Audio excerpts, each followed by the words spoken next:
Merhaba arkadaşlar, kanalıma hoş geldiniz. Ben Atakan Ahmet. Binomo'dan para kazanma videolarının devamı için şimdiden kanalıma abone olup videoyu da beğenmeyi unutmayın. Şimdi nasıl buradan para kazanıyorum gelin arkadaşlar, onu anlatacağım. İşlemler kısmına baktığımız zaman iki tane yukarı yönlü açılan işlemlerin ikisi de gelmiş. En iyi yatırımcılar kısmına bakalım şimdi. Buradan da baktığımız zaman toplam 166 dolarlık bir para kazandım arkadaşlar. Arkadaşlar aslında buradan para kazanmak gerçekten çok basit arkadaşlar. Eğer yeni başlayan biriysen hemen açıklamalar kısmındaki linke tıklayarak Telegram kanalımıza ilk önce katılıyorsun.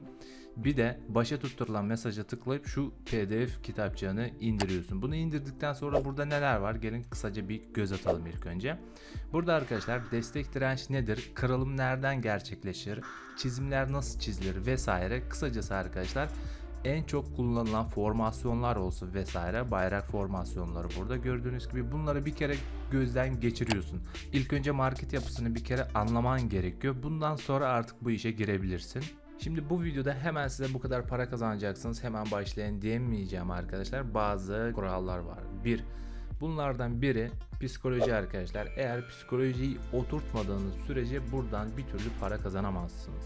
2 arkadaşlar, risk yönetimi. Risk yönetimi nedir? Daha detaylı olarak, psikoloji nedir? Daha detaylı olarak anlatacağım arkadaşlar. 3 arkadaşlar, teknik analiz. Hani demin söylediğim gibi market yapısını öğrenmeniz gerekiyor vesaire. Kısaca teknik analiz yönden biraz bilgi sahibi olmanız gerekiyor. İşlem açtığınız zaman başarılı işlemleriniz de olur, başarısız işlemleriniz de olur şu şekilde. Önemli olan burada ne dedik? Risk yönetimi ile psikoloji. Teknik analizde tamam, her türlü YouTube'dan ulaşabilirsiniz ya da farklı bir kanallardan özel bir eğitim alabilirsiniz vesaire arkadaşlar.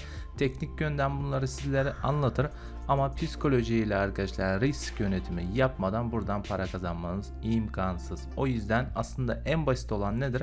Psikoloji ile risk yönetim dedik. Bunu çözdükten sonra siz her türlü buradan para basabilirsiniz.